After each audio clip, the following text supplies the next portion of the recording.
Okay, so today we are diving into some really interesting stuff happening over in Spain. Hmm. It's kind of a two-parter. We're looking at political maneuvering, and we're also looking at the housing crisis Yeah, and how these things kind of intertwine. absolutely. So, It's a bit of a tangled web we're going to weave today, yes, it is. but it's a really fascinating insight, I think, into some of the challenges that Spain is facing, and actually a lot of countries around the world. Yeah, and I think, what we're going to see is this is one of those things that maybe doesn't seem super interesting at first glance, Right. but once we get into it, it's like, That's juicy. yeah, A little juicy. there's a lot going on. Yeah. Um, so why don't we start with the housing crisis? Okay. Because I think that kind of lays the groundwork for Sure. the political stuff. Yeah. So protests have been happening across Spain demanding affordable housing. Yeah, it's really interesting to see because it's not just like, a couple of small protests here and there. It's really kind of snowballed, Right. and it's gotten the attention of the government, Okay. which is, I guess, the point of a protest, right? Right. Um, and in response to that, the Ministry of Housing has allocated, I think it's like 200 million Okay. for a rental assistance program. And that's specifically targeted towards young people. Yeah, specifically targeted to young people, which, on the surface sounds like a great idea. Right. Who doesn't want to help young people? Yeah. Right. Give them a leg up. Exactly. But it's actually really interesting. Some experts are saying that this might actually end up benefiting landlords more than renters. How so? Because if you think about it, if you're a landlord Hmm. and you know that there's this extra money floating around to help people pay rent, Yeah.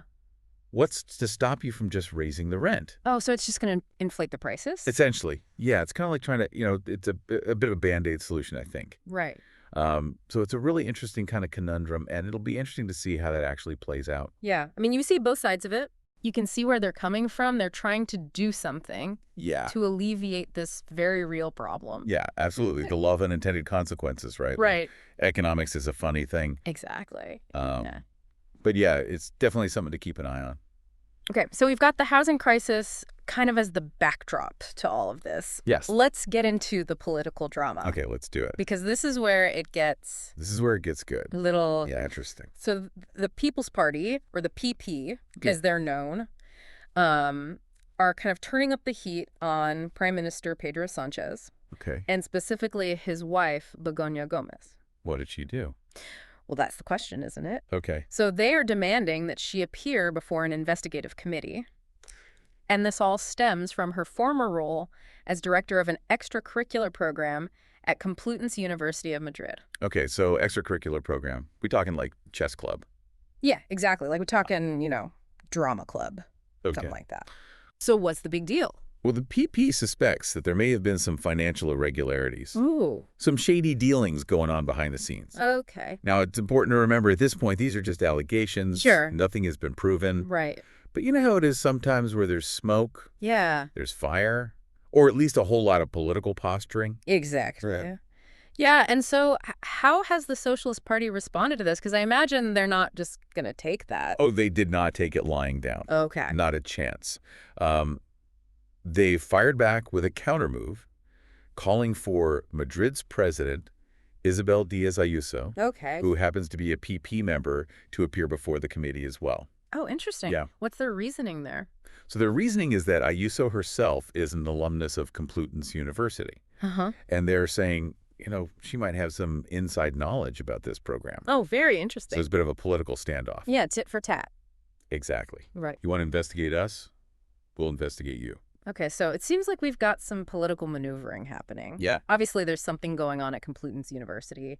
We don't know the whole story. Right. And we might never know the full story. Right.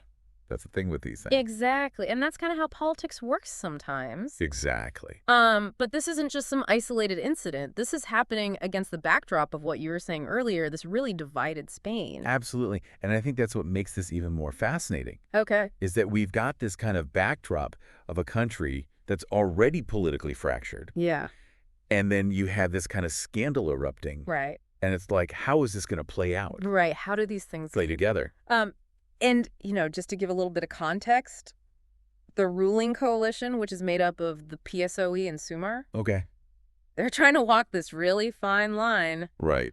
They need to keep their own members happy. But they also need to navigate the demands of other parties like Podemos and Vox. Yeah, so they're trying to keep everybody happy, and obviously that's probably not going to happen.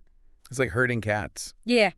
It's never going to work out perfectly for everybody. Exactly. Right. So it'll be interesting to see. Yeah. How do you thread that needle? Right. How do you keep everybody happy? Yeah, and how does this scandal with Complutense University and these accusations, how does that play into all of that? Yeah. What does that do to the balance of power? Right. Yeah, this is good stuff. It's going to be interesting to watch unfold. This is why we follow politics. I know, right? Because this is The drama. the intrigue. It's better than any TV show. It really is, yeah. Okay. So, Yeah. well, why don't we take a quick break, Sure. and then we'll come back and We'll dive into the nitty-gritty. we'll figure out what happens next. Sounds good. It really is like herding cats, isn't it? It really is. Try and keep everybody happy. But it's interesting, though, because something did happen that kind of shook things up in this whole political landscape. Yeah. And that was that in a recent congressional session, Okay. the PP and Sumar. Okay. So seemingly two parties Right. with very different viewpoints. Yeah. Completely different ends of the spectrum. They decided to put their differences aside. Yeah. They buried the hatchet temporarily, at least. Right. And they teamed up Well, they on did not one, but two proposals. two proposals. Which is wild because that essentially sidelined the PSOE. It did. It really kind of threw a wrench in the works. Yeah, so what were these proposals? What was so important? So one of them actually directly impacts this housing crisis that we've been talking about. Okay. So this proposal aims to force banks to renegotiate potentially unfair mortgage terms. Okay, so this is for people who have Essentially, yeah. adjustable rate mortgages. So people who maybe signed up for a mortgage when interest rates were really low, Right. and now they're They can't afford it. exactly, and they're kind of stuck. Right. Or people who maybe their mortgages had kind of confusing terms. Right, they got kind of a raw deal. Exactly. Yeah. And so this is aiming to kind of provide some relief Yeah, it's like a for those homeowners. intervention, Yeah. but in the housing market. Exactly. Okay. Which is really interesting because I think it just goes to show how pressing this housing crisis is. Right. That it's forcing these two parties that typically disagree on pretty much everything to come together. Yeah, to find some common ground. Exactly. And I guess that's kind of the thing, isn't it? When there's an issue that's big enough, it kind of transcends It does. those political differences. Absolutely. And I think that's what we're seeing here. Yeah, okay, so that's fascinating. So they've teamed up on that. What was the other proposal that they teamed up on, or is that... You know, I think for the sake of this conversation, we'll stick with the housing. Okay. Because I think Yes, that's really interesting. really where the meat of this is. Okay, so let's talk about then Okay. some of the solutions Yeah. that are being proposed to address this housing crisis. Yeah. Because we've got the rental assistance program. Right, which is kind of a temporary... Right, and we've talked about how that could backfire. Exactly. So what are some other things that people are talking about? So one of the things that comes up a lot is expanding Spain's social housing sector. Okay, so when you say social housing, what do you mean? So basically, that's housing that is Affordable. affordable. Exactly. And it's typically owned and managed by the government. Okay. And so the idea is that by increasing the availability of this affordable housing, you're going to help to address this affordability gap. Okay, so more supply, more affordable housing. Exactly. Okay. And is that something that's common in other European countries? Yeah, actually, Spain lags behind a lot of other European countries Really? when it comes to social housing. Okay. So this is something that's been a topic of conversation for a while. Okay, so what are the challenges then with implementing something like that? Well, I think one of the biggest challenges is just the question of who's going to pay for it, Right. right? Because building new housing is expensive. Sure. And then there's also the question of, who's going to manage this housing? Right. Are we talking about a government-run system? Are we talking about something that's more privatized? Okay, so there's a lot of different models. There are a lot of different models, and I think that's something that they're still trying to figure out. Okay, so that's one idea. What else are people talking about? Another thing that's been discussed is this idea of rent control, Okay. which is where you put a cap on how much landlords can raise the rent. Okay, and this has been done in other cities. Exactly. It's been done in other cities with varying degrees of success. Right. So some people say it works, some people say it doesn't. Right. And it's really hard to say definitively one way or the other. Okay, so that's another thing that's on the table. Yeah. And then another thing that's been discussed is providing more support for first-time home buyers. Okay, so that could be things like... Exactly, like down payment assistance, Okay. maybe some tax breaks, Okay. things like that to kind of make it To easier. get on that property ladder. Exactly. Okay. But again, all of these solutions have potential drawbacks. Right. There's no silver bullet. There's no easy answer. Yeah, right. It's not like we can just snap our fingers and suddenly everybody has affordable housing. Exactly. If it were that easy, it would have been done already. Right. But I think the important thing is that they're having these conversations.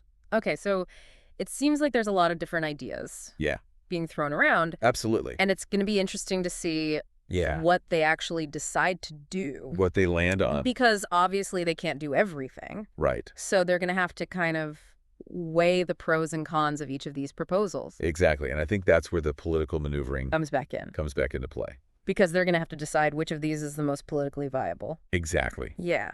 So it's going to be fascinating to watch it all unfold. It's a real balancing act, isn't it?